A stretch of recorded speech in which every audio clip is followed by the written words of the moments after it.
Hello, everybody. You're listening to the Big Chill Podcast. This is episode 38, Talking Throw-ins with Thomas Grønnemark.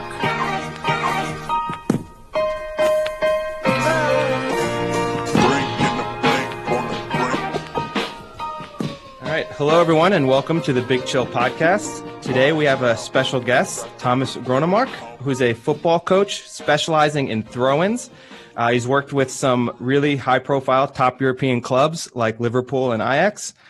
He I believe, held the world record for the world's longest throw. Well, we can get into that later and see, talk about that a little more. But thanks for joining us and welcome to the podcast.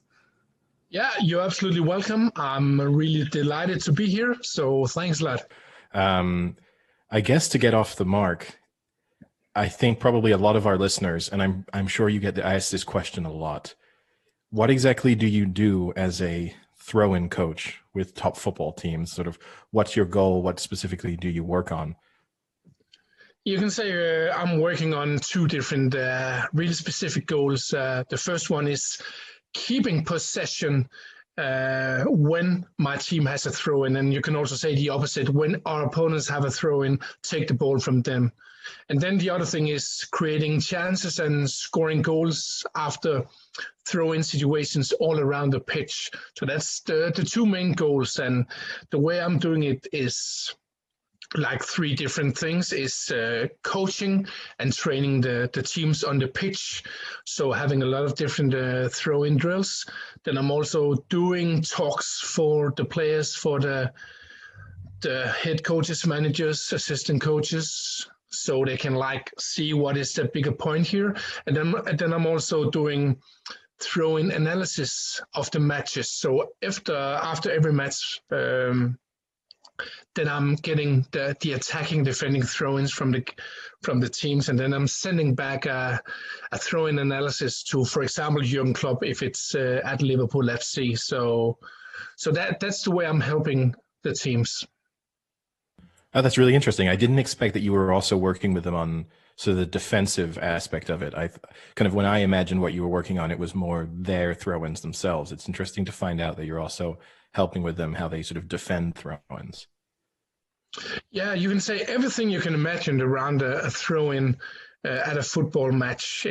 I'm working with that. I've been working with that professionally since 2004, so for 16 years. So everything you can imagine happening at the pitch, I'm working with that, but I'm also working with the ball boys, the ball girls. I'm also, in some clubs, I'm also working on how can we change the stadium itself so it's better for the throw-in. So everything you can imagine around the throw-ins, I'm working with that. I mean, this might kind of take us off on a little bit of a tangent, but that's really fascinating to me. So what exactly, sort of how are you changing? If we take Liverpool, for example, have you done anything specific to Anfield that's changed either how the ball boys or ball girls approach their work, and also in terms of the layout of the field, if it's the sort of advertising hoardings or anything else? Yeah, first of all, I've been working a lot with with the ball boys, ball girls, not directly myself, but I've educated the staff in what to tell the ball boys and ball girls. So one of the most important things is to get the ball fast when you have a throw-in. So and that can be a big difference between having the ball after 2.5 seconds or having it after 5.5 seconds. So that's one of the things. And then I'll say I've also been measuring Anfield regarding the run-in and so for the throw-in. But I'll say that's more important if you have a team who are really depending on long throw-ins. And in Liverpool FC, we're not really using the long throw-in as a set-piece weapon. But for example, FC Midtjylland, who are also playing against Liverpool FC in the Champions League group here, I've been working with them for many years, and we FC Midtjylland are doing a lot of long throw-ins, and here we have changed the stadium itself, so they have a better approach to the running, and so yeah, you can work with a lot of things that it's not necessarily with the game or the pitch or the players to do. So yeah, there's a lot of things to do with the throw-ins. Now you said that, I just picture you with a stopwatch with the ball boys and the ball girls, just having them do crazy conditioning sprints throughout like hours after hours, screaming at them, making them get the ball in faster. Yeah, you're totally right. You could do that, but for me, it's more about awareness, to be ready to throw that ball, or to be aware of which player do want to have the ball, because in most teams it's only the fullbacks who are throwing.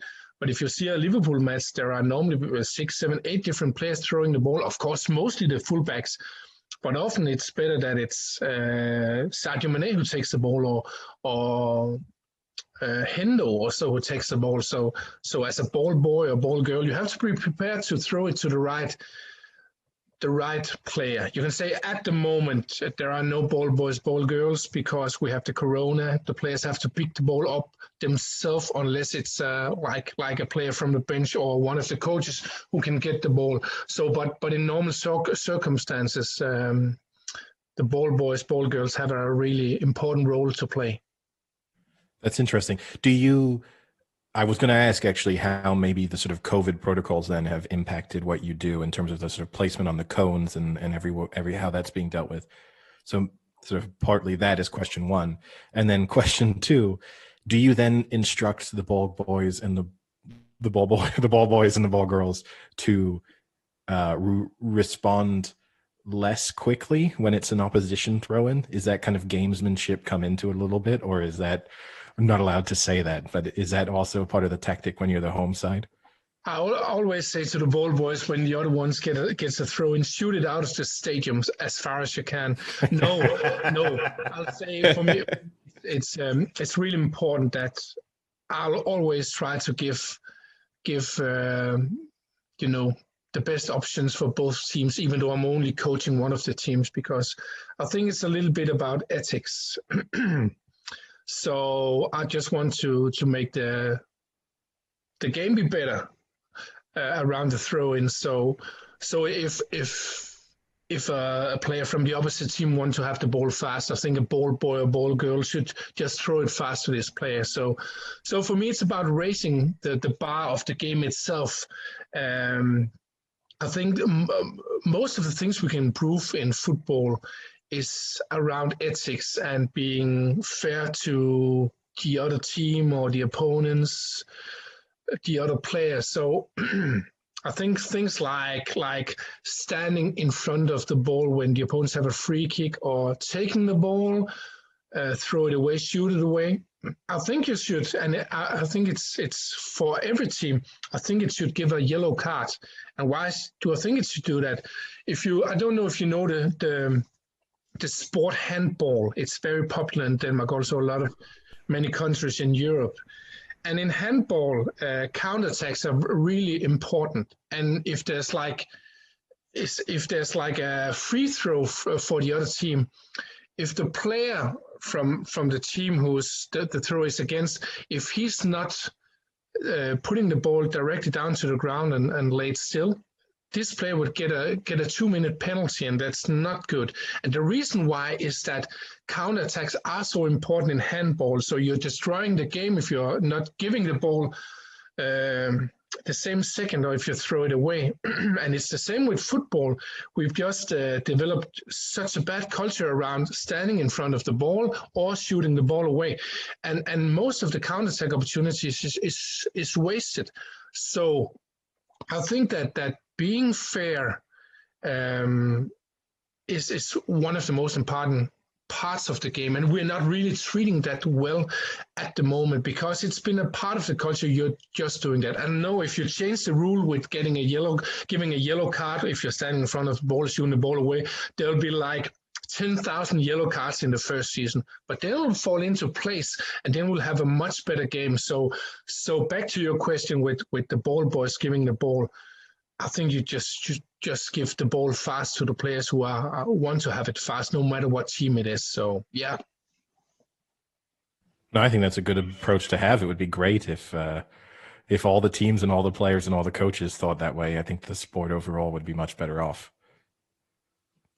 I thought another interesting thing you kind of mentioned there was that traditionally it's fullbacks taking throw-ins, but then when you look at a side like Liverpool, you might want it to be Sadio Mane or Henderson.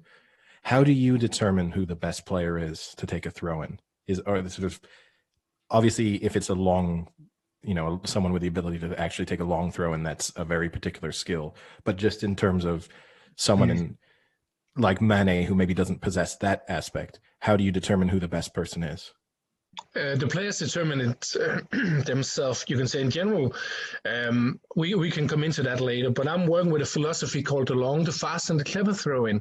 And here we're talking about the fast throw-ins. And one of the most important things is to get the ball fast.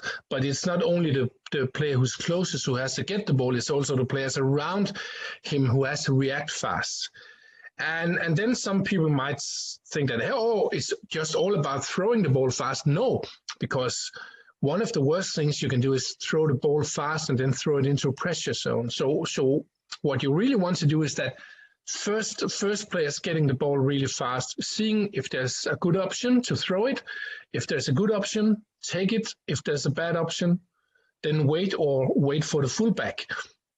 And that's what I'm coaching the players in, because you can not just say to the players, okay, take the ball fast. Is a good option, take it. If not, don't take it. So I have like hundreds of drills that's learning the players what is a good option, how to take it fast, how to react fast, how to see different kinds of space on the pitch. So you can say it's the players themselves who are determining who should take the throw-in, or if they should take it fast or have patience. And you can only learn the players that by educating them. It's not like learning them that on in a week or so, or just showing something on a board. It's like building it up from scratch by, first of all, of course, learning them to throw longer, as I do, learning them to throw precise, learning them about basic space creation, how to create space all around the pitch, and then also when to throw fast, when to have patience and wait. So that's like all the basic knowledge. So again, to go through the long, fast, and clever throwing philosophy. First of all, the long throw-in, I'm working with the players' throw-in technique, how they can throw longer. I have 30 different technical parameters using video analysis. Most players are improving between 5 and 10 meters with my training, some up to 15 meters. And even though a team like Liverpool FC, we're not taking any long throw-ins towards the opponent's goal, it's really important to have players who are throwing as far as possible, because the longer you throw, the greater throwing area you have, then you can throw to more players. So even in clubs like Liverpool and Ajax, where we're not doing any long throw-in towards the opponent's goal, it's really important to coach that long throw-in. Then the fast throw-in, that's, again, as I mentioned before, know when to throw fast, react fast, but also how to mark the opponents fast, because that's also important, putting the right pressure, different kinds of pressure.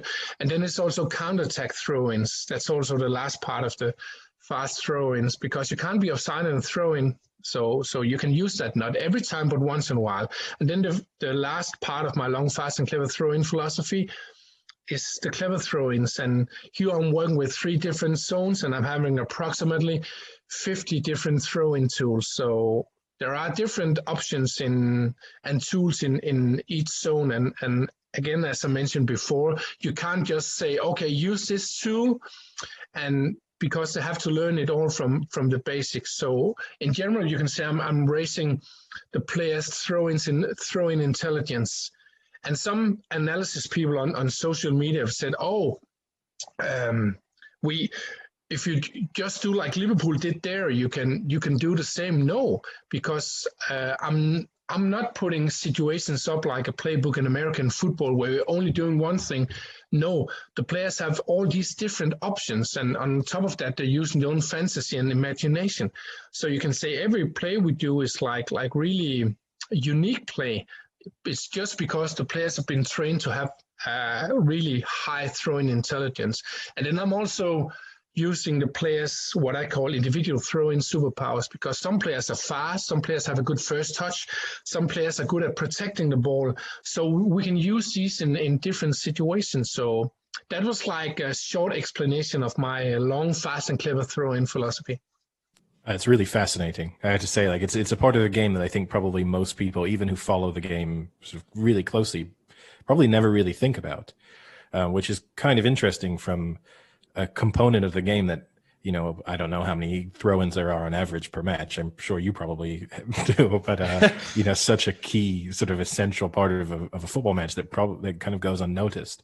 Which maybe brings us on to another question. I know that there's been a degree of skepticism sometimes as to sort of how impactful your work can be. I've sort of read a little bit about what your reaction to that is, but how often is it that you either approach a club or sort of speak to people working elsewhere and they don't understand why you'd need a throw-in coach? And sort of what's your typical answer to someone who is skeptical about the impact it can have? First of all, I'll say that this has really changed a lot. Of course, I've been a throwing coach since 2004, where I started with my first professional team in Denmark. And it was mostly like people in Denmark who were skeptical because it was only Danish people who knew about me. But when it was, I started in Liverpool FC July 2018, and it was like leaked to the press end of August 18. And of course, there was a lot of skeptical people there criticizing me, and that's okay. I'll come back to that later. But that has really changed from really a lot of people being skeptical to, I'll say, almost every person, doesn't matter if it's a fan, if it's players, if it's pundits, if it's head coaches, assistant coaches. There are like, I don't know, 5-10 people writing to me every day, like on LinkedIn or Facebook or direct mail, thanking me for the inspiration. So it's really been changing. And one of the really great signs is that rival fans from Liverpool FC, are beginning to saying, hey, we want a throwing coach too, or even we want the throwing coach from Liverpool FC. So that's a really good sign that times are changing. And I'm really happy about that. But in general, you can also say about criticism, skepticism, how do you handle that, or how have I handled that? I'm putting like criticism up in 3 different things. Like I call it the good, the bad, and the ugly criticism. And first of all, the good criticism, that's, we can't live without that. And I think that's perhaps the most important things in our lives, that people are questioning the things we're doing. And the good criticism is when I say it's constructive, where people are saying, hey, couldn't we do it in another way? That'll be good. And even though I'm probably the guy in the world who knows most about throw-ins, then I'm listening a lot to players, I'm listening a lot to the other coaches. And for example, one day Hendo said to me, I think it was last season, oh, couldn't we do that exercise instead of doing it directly into the pitch? Couldn't we do it in 45-degree angle to the pitch so it's more relevant for the match itself? And I said, hey, let me think about it. And I thought, hey, I think you're right, let's try it. And it was better. I had with Ajax last season, it was Christian Paulsen, assistant coach, who said, oh, fantastic drill, but I think it would be even better if we put in 2 small goals there. And I thought, hey, let's try it. And the drill was even better. So that's what I'm calling the good criticism.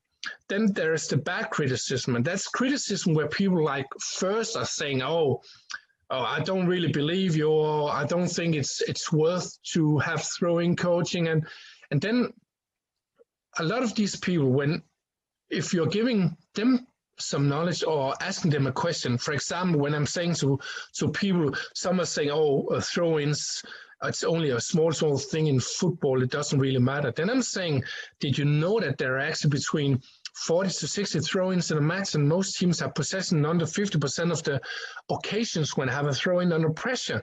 And then most of these people are saying, hey, I didn't know that. And often they'll turn into like good connections, or you have a good feeling with them, or perhaps they'll even cooperate with you in the future. So we shouldn't. So if people are like questioning us in a way that's not necessarily constructive, you can often, make a lot of good things about that. So that's what I call a bad criticism. It can turn out good. And then the last thing is the ugly criticism, where people are only like after you, criticizing you to like earn money themselves or get famous themselves, or just to try to put you down, where it's really personal. And I tried that a couple of times with a few pundits like Andy Gray, like Steve Nicol, and I got the feeling they were not really interested in knowing anything about throw-ins or my work or what I do in Liverpool or other clubs. It was only a question about, okay, let get some more viewers because we're making fun of that throwing coach. And I'll just say that in both occasions it's really backlash. So so it's been giving me a lot of positive attention. So yeah, I think criticism, skepticism, it's fantastic. We're really it's a fantastic part of our life. But if it's so personal that it's like only to try to destroy you, you just have to brush it off, talk with some good people around you, and try to get through it. Yeah, the Andy Gray one particularly is of interest because obviously the reasons why, getting sacked aside and things like that, they prided themselves on statistics and data and looking at the science of how things improve for like corners or average times this person scores from the penalty box. So it seems strange that you would then denounce the science of a throw-in or like seeing possession increased or something like that. That's a particularly strange one, I guess, to hear.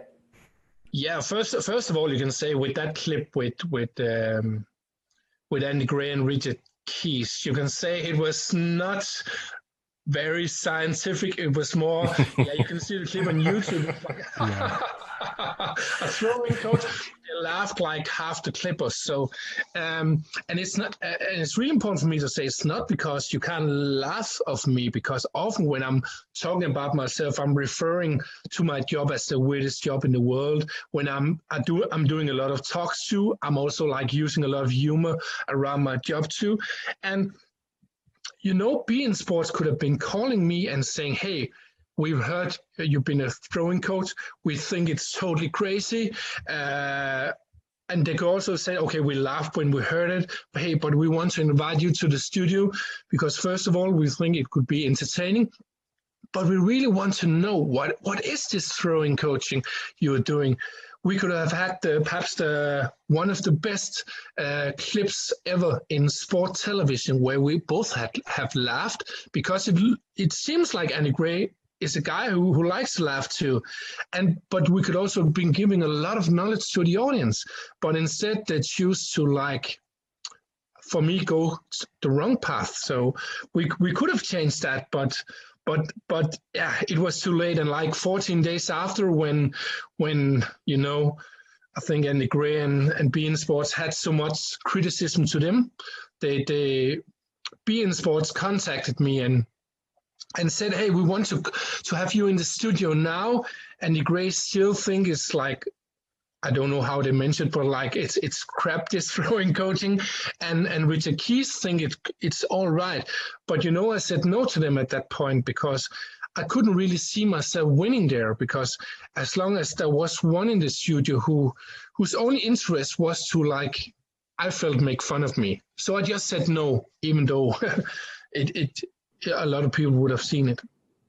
Yeah, or you can just add yourself to the list. So you can throw in coaches and female linesmen, things that Andy Gray doesn't want in modern football. So he's I understand where you're coming from too, because when you say those statistics about how many throw-ins there are and that the possession is actually almost under 50%. Being an American, I always like to relate it back to some American sports, and I think if you were a basketball team and you were giving up as a defensive team rebounds to the offensive team more than 50%, they'd be so heavily criticized for their bad rebounding skills. Or if it were hockey and you had, a really bad face-off percentage, that team would be heavily criticized. And, those are happening at about the same rate that you're saying throw-ins are happening. So it's crazy to me that it's been so overlooked that a spot where you can retain possession 70, 80, almost 90% of the time, and teams are forfeiting it to 40%. And that's not being addressed. That's, that is pretty shocking to think about. Yeah, you're totally right. And you can say, I think the only reason why I've been a throwing coach, and the only reason why it's now happening with the throw-ins in the football world is because I'm not coming from football. Yeah, you can say I've been playing in the highest Danish U19 league, and also played like with great players like Thomas Grønnemark, who really later played for Real Madrid. So, but pretty early in my around 20 years old, I changed to athletics and came on the Danish national team. There were 6 years. I was 4 years on the Danish national bobsled team, and I've been playing, like you're saying, been playing a lot of street basketball. Been doing that my whole life. Also been playing in a club 1 year and seeing, I think, almost sometimes even more NBA than I'm seeing football. So I've been coming with this like other approach than normal football coaches. And when I started in 2004, it was only as a long throwing coach, because it was in the middle of my bobsleigh period. And I thought, hey, if I can make a good long throw in myself, can't I teach other players to do it? So I went down to my local library when I came home from that bobsleigh trip to find a book about throw-ins, but there was nothing at all, and I couldn't believe it, because at that time we played football for like 130 years and so many situations. So I started as a long throwing coach after making a course after 6 months or so with my first pro club in Denmark. And then like 3 years later, I've been coming to a club where when I was hired, they were really like into long throw-ins, and then the head coach was fired, and then I had another coach who don't want to do long throw-ins, and I was pretty frustrated. Even though I was paid, I couldn't really train the long throw-ins. So I watched a match with this team, and they had just a pretty normal, and that was in 2007, a normal throw-in in the middle of the pitch, and they lost the ball. And then they lost the next one and the next one again. And I was totally in shock, because I thought it was only like youth players and amateur players who were so bad at a pretty normal throw in the middle of the pitch. And then I started seeing all the football matches I could. And I was totally in shock, because it was the same, not only in Danish Superliga, but also Premier League, Champions League, Bundesliga, CAR, La Liga. So low level of throwing intelligence, and it was pretty easy for me to see that they had no strategy. And it's a little bit the same now. Of course, now it's beginning to change a little bit also with the clubs I'm not coaching, but it was the same. No movement from the players, and because of no movement from the players, the fullback is getting frustrated, and then you're just throwing the ball down the line into a small box, where I call it. Then it's a headed duel, and then there's much bigger risk that you're losing the ball than keeping the ball. And it's still happening. It's still happening in the Premier League, still happening in the Champions League. So that's also a reason why with Liverpool FC, in the 17-18 season before I came to the club, Liverpool FC had a possession on 45.4% on throw-ins under pressure, where the players are marked. And Liverpool were only number 18 out of 20 in the Premier League, third last. But in my first season, 18-19 season, we went to a possession on 68.4% and went from number 18 to number 1 in the Premier League. Last season, the 19-20 season, we scored 14 goals after throw-in situations. And it's not long throw-ins towards the opponent's goal. We're not doing that at Liverpool. It's throw-ins from all over the pitch where we're doing something in training. This season, until now, it started late, as you know. We scored 5 goals.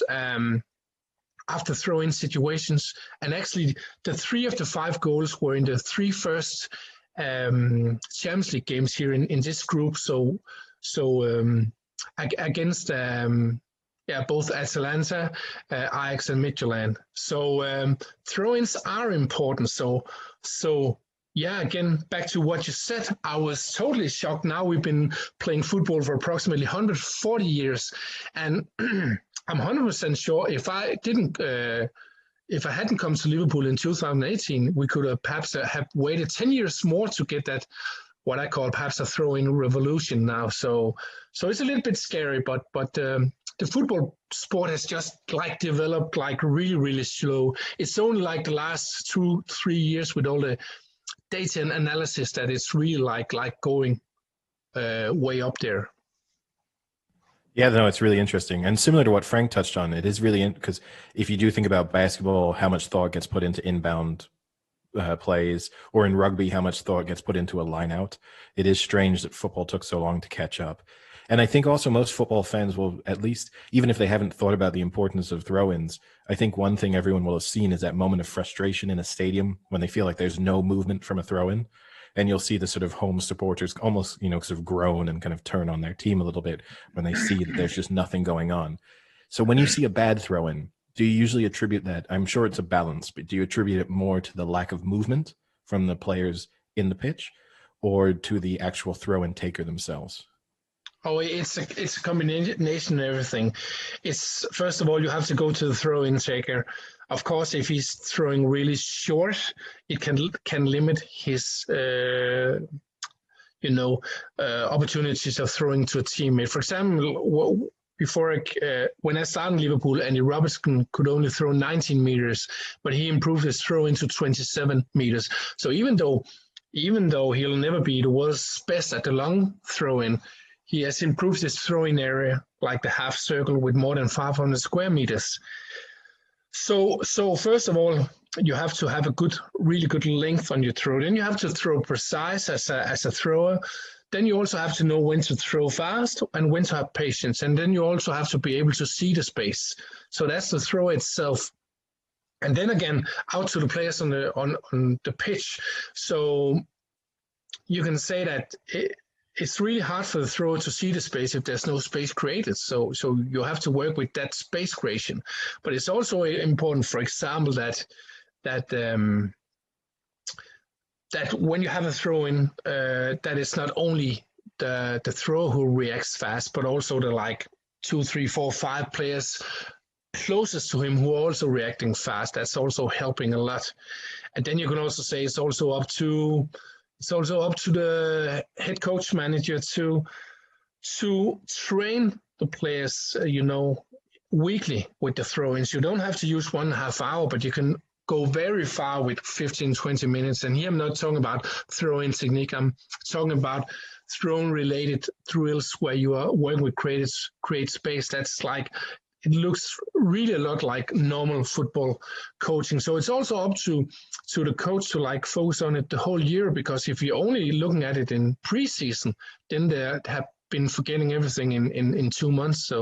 So I think the responsibility is both the throw-in taker, the players out there, but also the coaches to make the players sharp around the throw-ins.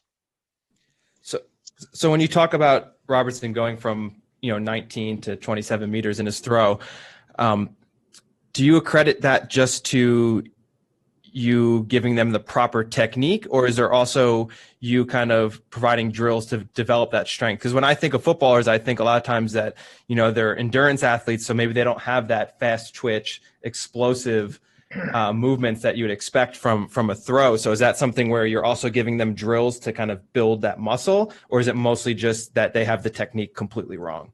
Oh, it's mostly the technique, and most players are either having a bad or really bad throw-in technique. And of course, I can understand that because they've never learned to take a throw-in efficiently. So again, most players improving 5 to 10 meters, some up to 15 meters over a period with my throw-in techniques and video analysis. Of course, you can do something physical, but I'll say the technique is perhaps 90% or so.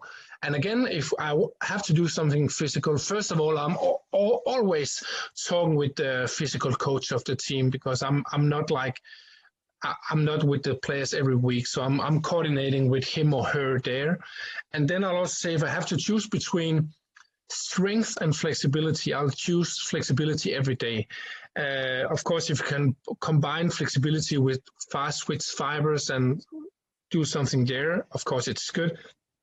But flexibility is the most important physical part. And one of the reasons is that you can say the longer you can take your upper arms behind your head when you're doing the throw-in movement, the longer work way you can have and the more power you can put on the ball. Of course, there's a lot of different technical things, and it's so shoulder flexibility is really, really important. Of course, also lower back and back in general. And so, but for me, it's 90% technical improvement. So, and one of the reasons is also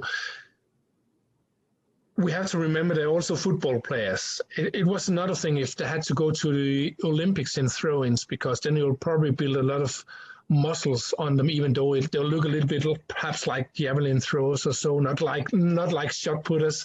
But you also have to remember that if you gain, even though it's muscle, if you gain perhaps 5 kilos too much in some areas of your body, you can sometimes be slower, but also sometimes it's harder for you to change direction. And so I'm not saying muscles are harming you as a football player, but I'm just saying too much muscle can harm you. So, but again, back to your question, it's 90% technique. I think that's the improvement. Yeah. Just it's sorry, real quick. It's interesting that you mentioned javelin throwers, because I also did athletics at university, and I always remember javelin throwers, a lot of the drills they did looked pretty similar to almost a throw-in in football. A lot of times when they didn't have the javelin, they were using like small med balls, things like that. So I was wondering, have you ever looked into taking some of the drills that, other sports like javelin or other sports that do a throw-in like rugby, have you ever looked at incorporating some of their drills into some of the training methods that you have? Yeah, of course. And I think that's my big strength as a coach, because one thing is that I'm analyzing, one thing is that I'm doing talks, but I can do it on the pitch. I've been playing football myself, highest youth level, been doing a lot of throw-ins myself.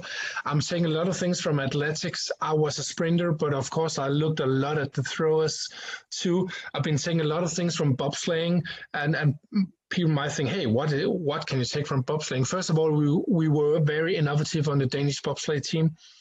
But we also did a lot of video analysis. We did several thousand video analysis of the starts every season. So I've been really trained in that. Then I'm taking a lot of things from basketball with space creation. It's not so much the inbound, because they have 95% possession or so, even though, of course, they have to train that. It's more like the space creation in open play in basketball. So I've been playing that. So, I can do it myself. It's not only a thing I've been reading in a book. So I think that's my big strength. So that I'm putting things in, and it's not only from sports. I'm also looking at animals, for example, birds. If you're looking at birds with the awareness from like birds who are, on one hand, want to get some food. On the other hand, they're looking after the predators. And so you can also take some things in there with the awareness in football around fast throw-ins. And so sometimes if I'm looking at a piece of art in a museum, it could be a painting. I'm looking at some lines, and then suddenly I see a football pitch inside that paint, and I'm seeing some drills, some patterns, and of course sometimes I'm also sometimes saying, okay, I couldn't use that at all. It's not like every thought I have is totally genius, but often I'm thinking, hey, maybe it could, maybe I could use that too. So for me, I'm I have total open challenge, inspiration, not only from different areas, sports, arts, nature, but also try to keep my channels open for inspiration from players, staff, coaches. But also in a podcast like this, sometimes there's a question where I can think, hey, I haven't really thought about that angle. So I think, I try to do that. Hopefully we'll give you some inspiration then, and next time Liverpool score, we can take some credit for it. Yeah, I'll credit you for sure. Okay, great. Yeah, you're a true sportsman if you're seeing the game-winning play for a Champions League final in a piece of Picasso or something like that. I like that. Yeah. Some people have an emotional response. You're in there drawing up plays for the next match. Yeah. One thing are there other throw-in coaches? Are you sort of one of a kind, or do you see, and maybe it's a result of the success that you've had, are you starting to see other coaches appear specializing in that? No, I've never heard about any other throwing coaches in the world, and I'm not sure there'll be so many. I think it'll be more like assistant coaches, general set-piece coaches, head coaches, managers who are taking my knowledge and use it in their training. One of my biggest goals, or perhaps the biggest goal, is to change football with the throw-ins. Of course, it's totally fantastic to win the Champions League and the Premier League with Liverpool FC. If I told myself that as a kid, I'll probably been saying I was totally crazy. It'll never happen, but it has happened. So it's like a fairy tale. It's like a dream for me. But my biggest goal is to change football. So we have much better throw-ins. And it's not only in the biggest leagues. I want to change throw-ins from also, for the kids, for the youngsters, for the coaches who are, coaching youth players, for amateur players. And because I think there are so many awful throw-ins in the game, and probably even worse in youth football. And you can say, oh, is it just because you want to score more goals, more possession? No, of course, that's one of the things, because it just makes a better football game. But if you knew how many people have had bad experiences with throw-ins when they were kids or youngsters, I'm talking to so many adult people, and many of them are also retired from football because they're like 40 or 50 or so. And they're saying to me, once upon a time, I had an interview with a journalist, and it was in Denmark and outside on the pitch because he had to take some photos too. And he said to me that he was a fullback when he played, but he was so awful at the throw-ins, and he was getting so nervous every time he had to take a throw-in, and he had to take a lot because he was a fullback.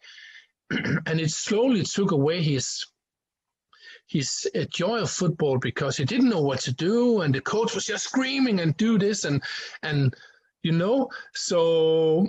And then we just for fun, it was only like long throw-in technique because it was only us two. Then I just polished a little bit with his technique, and he improved 8 meters on 15 minutes. It was not so much that he improved.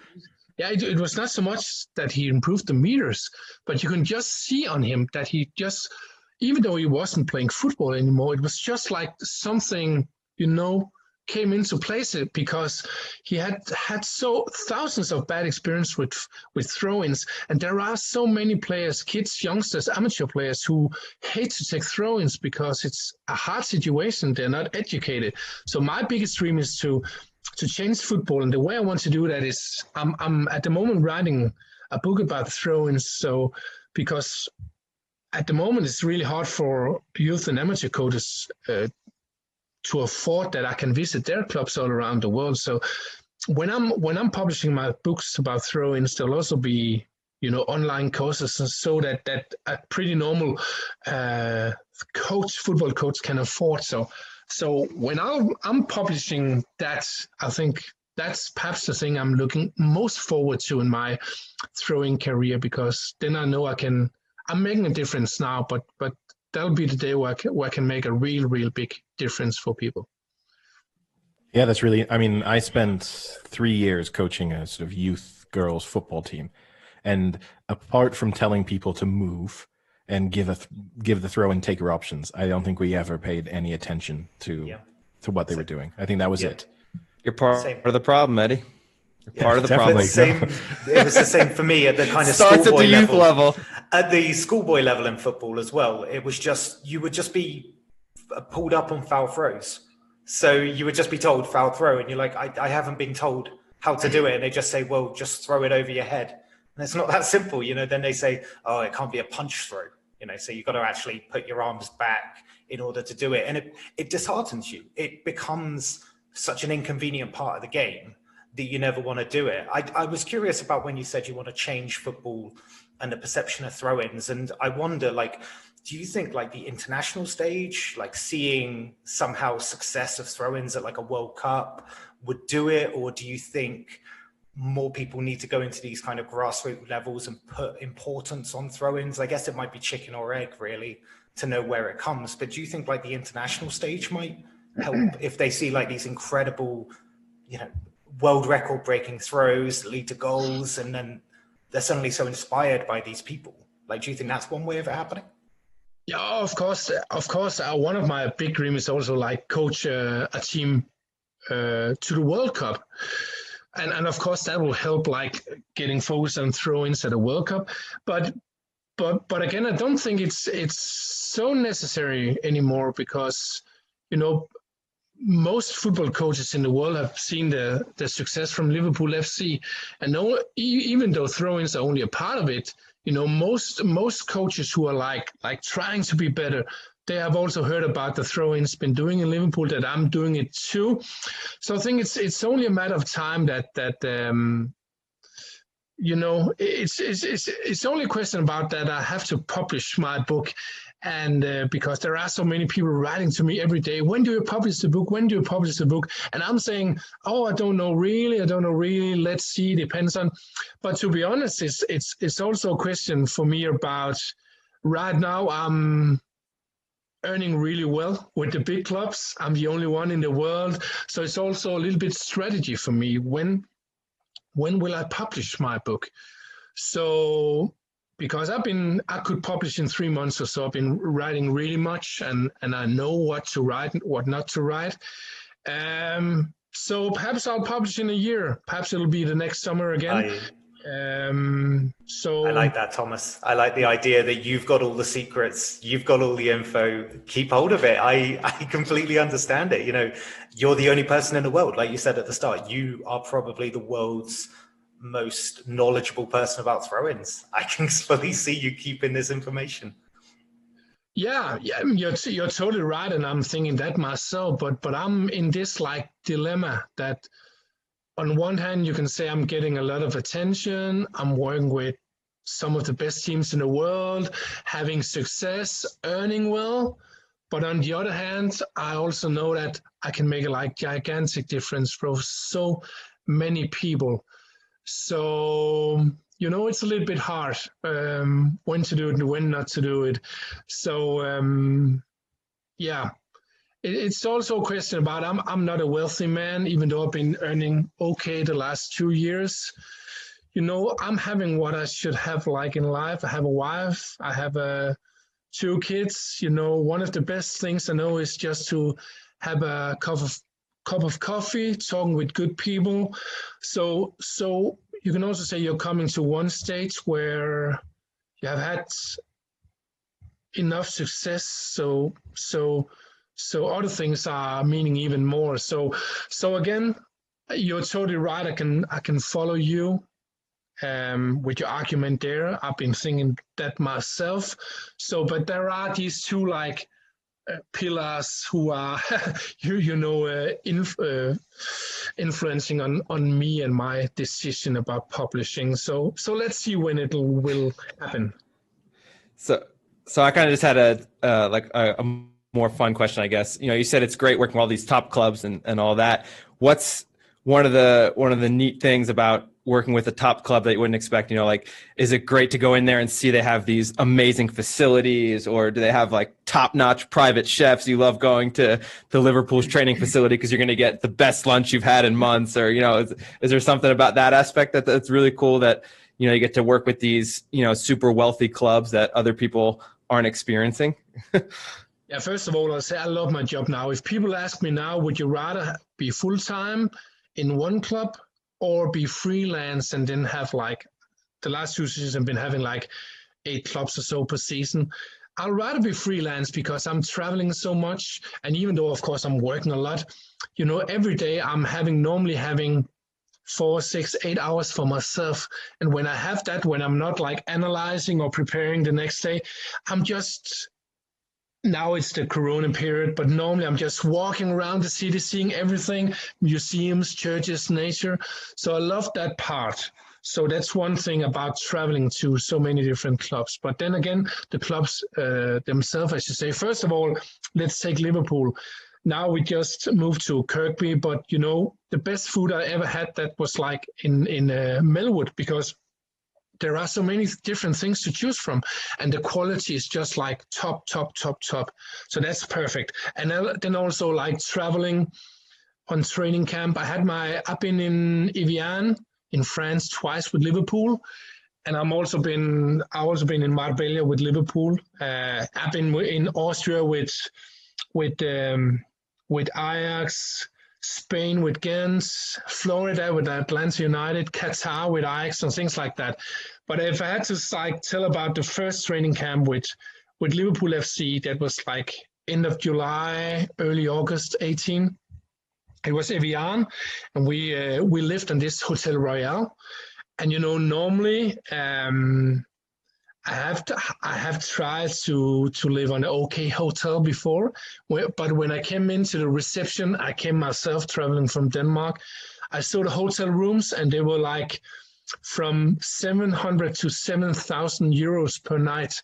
So, and it was like, my own room and like big balcony, like panorama view over the lake, and I could see all the way over to Switzerland, to Lausanne. We had our own total floor for ourselves, and also outside we had our own like level where no one else could come, and security. And so even though I've been traveling a lot with athletics and bobsleighing, it's never been like luxurious like so. And I'll also say it's not the important part for me. But hey, when you are there, you might as well enjoy it. So it's a nice perk. I just looked up that hotel. I can tell our listeners it looks absolutely amazing. It's probably on a lot of people's focus boards for like one of their goals in life to stay there. Terrible perks of the job. Yeah. You kind of touched on, because you work with multiple clubs at any one time, and I assume, I mean, maybe if you tell us the clubs you're currently working with, I don't know if you always can, but some of these clubs play against each other. I think you're working with two clubs. I don't know if you're still working with Liverpool. You've worked with Ajax in the past. I don't know if you still are, but when they play against each other, do they ever give you a bit of pressure to sort of reveal secrets about what the other club is doing? And also, do you feel almost a little bit of a kind of conflict of interest, in the sense that you're helping them both in an attacking sense and a defensive sense, and you're sort of pinning your advice kind of against itself? You can say I haven't really tried it with Liverpool here, because this Champions League group with Ajax, Midtjylland, and Liverpool. I'm still working at Liverpool. That's my third season, but I worked with Ajax last season, and I'm not working with Midtjylland this season, but the last 10 years I worked with Midtjylland. And it's just like, if I'm working with a club and I'm not working with other clubs, of course I'm not giving any information. And if I've been working with, for example, two clubs in the same group, let's say I've still worked with Ajax, then I wouldn't have been giving any information on, the other clubs. So that I try to be really professional there. I tried it once in Denmark, where I had like two clubs from the Danish Super League, FC Midtjylland and then Viborg. And it was a bit like schizophrenic, if you can say that. Oh, that was a fantastic throw-in. Oh, bad marking. So, but that's the way it is when you're a freelance throwing coach. The clubs themselves have the option to, pay me for only coaching them in their league. And if they don't want to do that, I can coach other teams. That's just the way it is. And you can say, back to your question, who you're coaching this season, still coaching Liverpool FC. I'm also coaching, that's actually my third season, a Belgium team from the second league, Royal Union Saint-Galois or so. They are currently number one in the second league in Belgium. So I'm not only coaching like first league teams, Champions League teams, and so. Then I'm having a couple of secret teams I can't reveal at the moment. And then I'm also like having, first of all, probably going to sign with another Champions League team in a short while, in a few days. And then I'm also having several requests from MLS. Let's see if we get a signing there in the next weeks. And then I'm also, it's also having like communication with teams from South America too. So you can say it's actually the whole world who are interested in my service. And because the clubs can also see that even though I'm pretty well paid, the reward they're getting for my help is like 100 or 1,000 times bigger. So yeah, so and that's the good thing with data, because if I'd made these wrestlers with Liverpool FC like 20 years ago, they couldn't really measure it. And then it was just, he's just a throwing coach, so what? So But of course, it's a little special with the Corona period here. Of course, I can travel to countries where it's allowed to travel. And right now I've been having like a period for months or so where I couldn't come into England. But I can travel to other countries. Of course, I have to take care of quarantine and having Corona tests and everything like that. So, but I'm pretty open. So I expect this season to again come up to these like 8 or 10 different clubs around the world. Wow. It's impressive. I guess that kind of maybe brings us on to, because I know you'll be eager to get off to watch the Liverpool match tonight. We had a few questions from our listeners when they knew that you were coming on. And one question that we did have was, if you could work with one specific player or one specific club, is there a club that you kind of admire their approach to throw-ins even though you haven't worked with them? Or do you look around and you think that without that specialization, almost any club would be suitable for you to step in and help them? Or is there a team you watch and you just you like shake your head, you can't even look at the screen anymore because it's so bad? You're desperate for them to call you. No, I'll say that I have stopped doing that with my head every time there's a bad throw in, because I was starting getting problems with my neck, so I'm just like sitting still now. So no, I'll say most clubs, that's like, I don't know, 95%, they can really improve their throw-ins a lot. Then there are a few teams who are beginning to learn a little bit. I'm not really saying any specific team I really want to coach, but I'll say I haven't been coaching in La Liga yet. I haven't been coaching in Serie A yet. So that'll be totally cool. And of course, some of the top teams there could be pretty cool too. But then I just like to travel the world and see the world. I'm so lucky at the moment that I can do what I love the most, coaching throw-ins. It's my hobby. It's my passion. I can get okay paid, and I can travel the world, meet a lot of fantastic people. That couldn't be better. So perhaps some teams from Serie A, La Liga, and then just all around the world. Doesn't matter where it is. I just want to inspire people. Okay, that's a good answer. And I guess along the similar lines, if you think of like a player, say like Rory Delap, who would give you just a huge weapon in terms of the long throw, would you rather work with a team that had, and you'll probably give me a really diplomatic answer and say either one, but would you rather work with a team that did have just a long throw weapon in that style, or a team maybe more like what you're having to do with Liverpool, where you're working more on the fast throwing? I'll say that I'd rather work with clubs who are focusing, on the fast and clever throwing. I'll still be doing the long throwing coaching because it's just so important to get that throwing area up. But I'll say that if I have to choose between a club who only focuses on the long throwing and then, the fast and clever throw-ins, I'll prefer fast and clever throw-ins. And one of the reasons is that I started developing this long, fast and clever throwing philosophy in 2007. And right up to until 2018, where Jürgen Klopp called me directly, I've been coaching a lot of clubs, also, for example, in Brentford in England, for 2 seasons. But all the clubs I've been coaching, they only want my knowledge around the long throwing. So I was just so frustrated. So, and right now I'm sometimes also saying no if there's a team who only want to do the long throwings, nothing else, because it's like only using like 10% of the team's potential. It's, of course, I still love to see a really good long, hard and fast flat throwing that's really dangerous, and I can improve most of the players again with 5 to 10 meters, some up to 15. So if there are some clubs out there who want to use the long throwing as a weapon, I'm really open to listening. And I also say that I think that Rory Delap was fantastic because Stoke was really set up for these long throw-ins. But again, I'll prefer to work with the teams who are focusing on the throw-ins all around the pitch because it gives much more to them.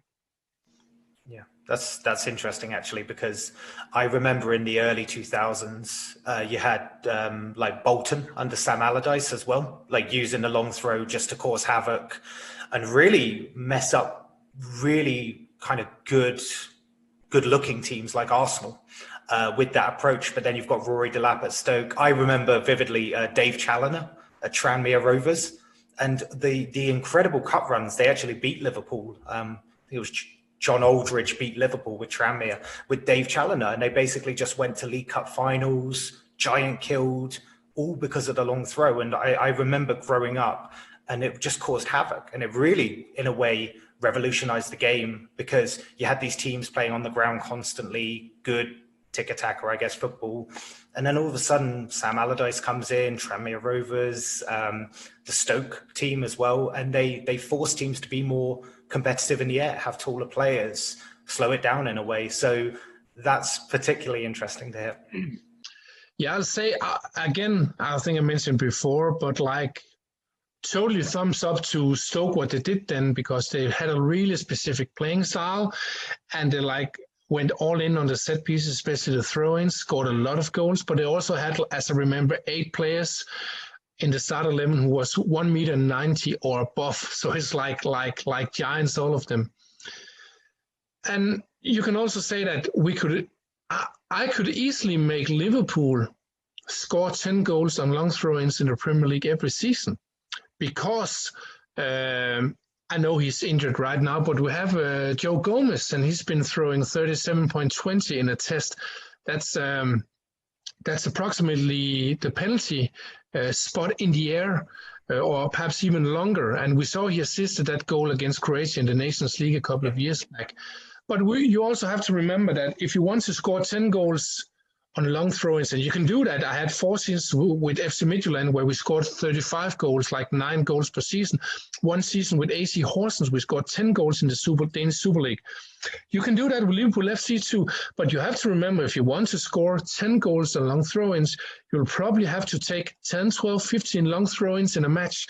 And you want to see Liverpool stop up and take 30 to 45 seconds to take 10 to 15 long throw-ins in every match? No, because it's not Liverpool's playing style. It's more like fast, attacking, energy. So when you have to look and think about, do you want to use long throw-ins as a set-piece weapon then and score a lot of goals, then you have to take a lot of long throw-ins. Okay, you can also go a little bit in the middle and say, okay, we are perhaps taking 1, 2, or 3 long throw-ins in a match, and that's it. So, but you also have to look at the playing style and see, is that a philosophy you'll use? And if you want to do it, it's okay for me. I have nothing against teams who are going all in on long throw-ins. You just have to build your team up to that. So, yeah. So we have another question from our listener. This is from an American listener, so he obviously wants to sound super educated about the sport. But he said, in the late 90s, when the back pass rule modification was extended to goalkeepers, it had a massive impact on throw-ins in the defensive third. Is there any additional tweaks or changes to the current throw-in laws that you'd like to see changed or altered?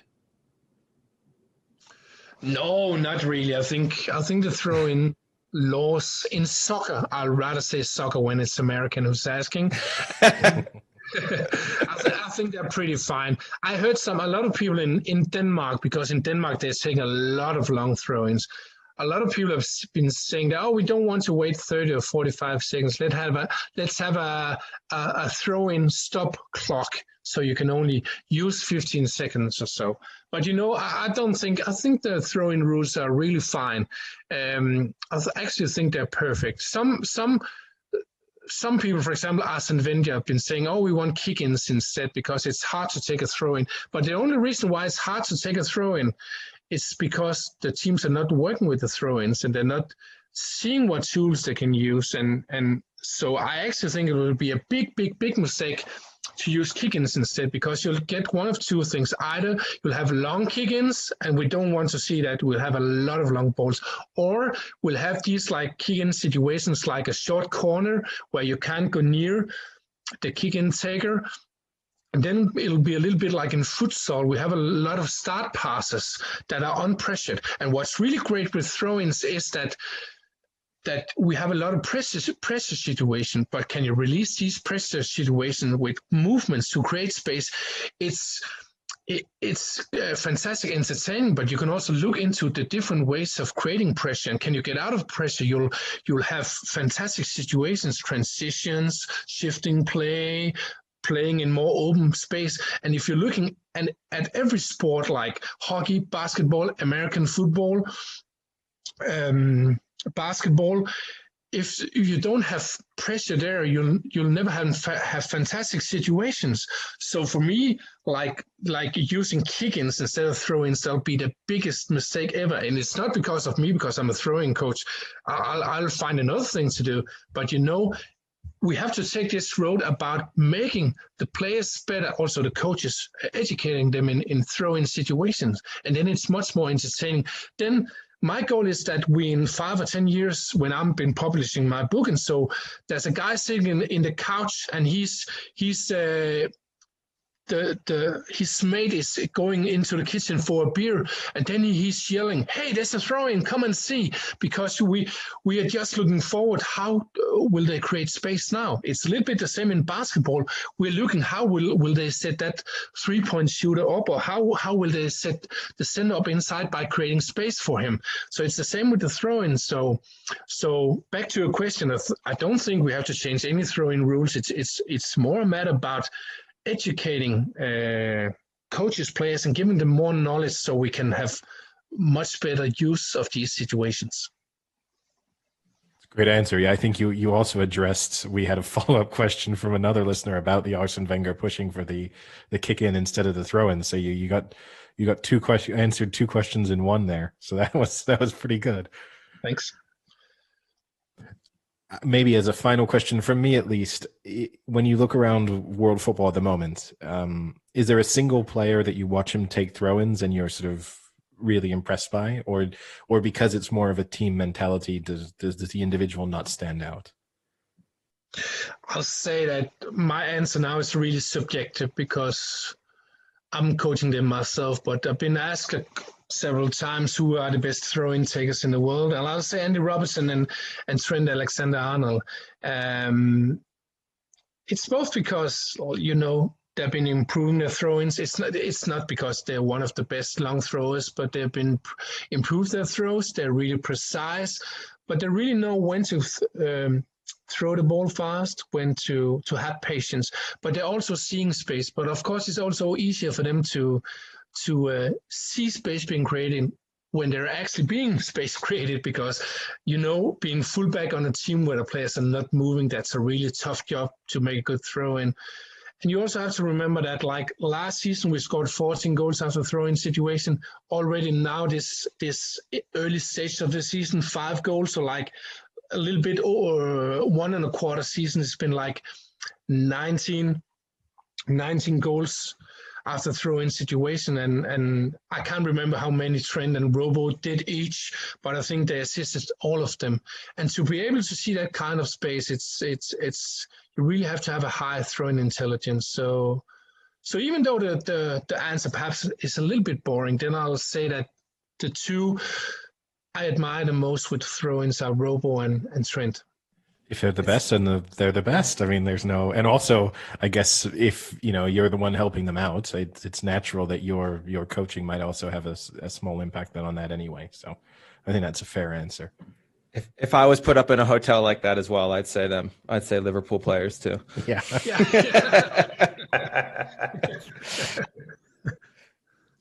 So I guess my last question is a little more random one. How scary is it to be a bobsledder? It's really scary. Yeah, it's really scary. Actually, I came from athletics there.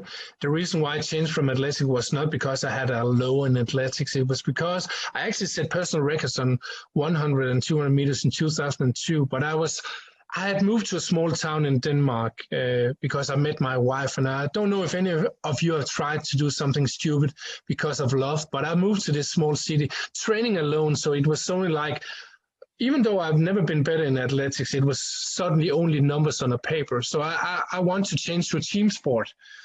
And there was this Danish bobsleigh team who started in 1998, and followed them a little bit because they also trained in the summer on athletics tracks too, where I was training in.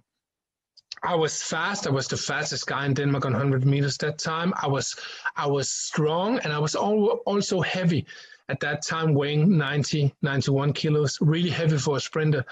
So I knew I had the physical abilities to be a really good bobslayer, but I was really afraid, can I be a bobslayer? Because I've always been afraid of roller coasters.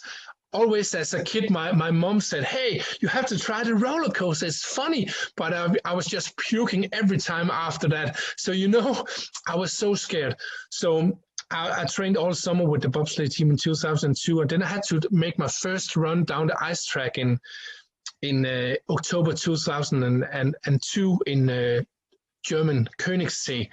And you have to remember, bobsleigh is going 130 to 150 kilometers in top speed. You're crashing sometimes. And I said, I just had to put the two-man sled. I said to the pilot, Tom, I don't know if I really dare to do this because I'm afraid of roller coasters. So, and suddenly, it was far away when we did the summer train, but suddenly I was standing on the top of that ice track. Then he bought a sled where the pilot could brake the sled. Normally it's the brakeman who has to do that. So I should only push the sled and sit down.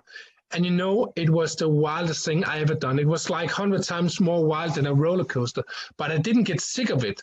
So, and I think I had the ability to cope with that, wildness in the bobsleigh. And I've seen a lot of big guys, much bigger than me, with much bigger muscles and much bigger mouths than me, before coming like, hey, bobsleigh, how can that's not a thing for me. It can't be so hard. So, and then after the first ride without crashing, they're saying never again in my whole life. So a lot of people are thinking, hey, bobsleigh, just like a roller coaster, it's 1,000 times more wild. But I could do it for 4 years. It was not like because I'm a tough person. I could just use some mental tools and so try to think about what will happen when I crash, or when we crash, what will I do? And I tried to crash several times, and also went to the hospital in Italy after a crash and so,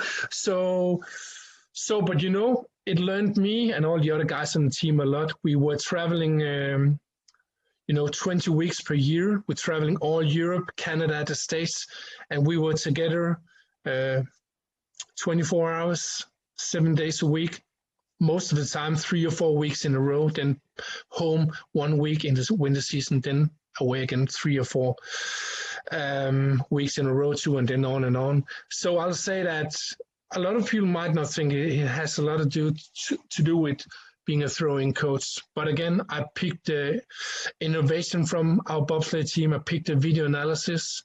And also, I think it gave me a lot of, toughness. So I think it's been helping a lot when there's been a lot of people laughing about me. I know there are many things who are more dangerous than people laughing at you. So. Yeah, I would say bobsledding is definitely one of those more dangerous. If I've got a choice between a bunch of people laughing at me after this episode or me having to hop in a bobsled, I know which one I'm choosing. I'll take the laughter. You said you never got sick of it, but did you ever just get sick? No. Oh yeah, sorry. Yeah, I didn't have any problems with my stomach. So yeah, sorry. But it's a cool sport if you can do it, if you can handle it. Yeah, so, and it's interesting you talk about being a sprinter, because I know in the U.S. now they actually like to recruit sprinters to be on a bobsled team. So the most famous one now is Lolo Jones. She was recruited to be on the U.S. female, but one of my good friends is a Olympic shot putter, and he said that they used to have the sprinters kind of do this training test. It was like 3 or 4 exercises, and they would rate them, and if they ranked high enough, they would actually invite them to do the training and things like that. So it's kind of neat. I mean, it's a very strange transition, but I can see with the muscles and the speed and all that. So it's really cool. Yeah, you're often using explosive guys, so both sprinters, as you say, but it can also be like shot putters, discus throwers, or people coming from weightlifting, and normally they'll push in the second position on the four-man sled because you only have to run in the second position 30, 35, maximum 40 meters, and you can say the fourth man, both in the two-man but also four-man sled, has to run 60, 70 meters, a little bit downhill too. So if you put a big shot putter there, he'll break the sled too much. So there are different kinds of types who are good at bobsleighing, but they all have to be explosive in one way or another. So yeah. And maybe a last question, and hopefully one you've never been asked before. Which Liverpool player do you think would be the best bobslayer? Oh, I think Virgil van Dijk will be so amazing because first of all, I think he's fast. He has really good top speed. He's also strong, and he's also pretty heavy. It's really important to say that if you're weighing 70 kilos, you'll never be a bobsledder in your whole life. You have to weigh at least like these 90s. Some gain some kilos and so. So Virgil van Dijk, because he's fast, he's heavy. He's also seeming like he's like mental tough too.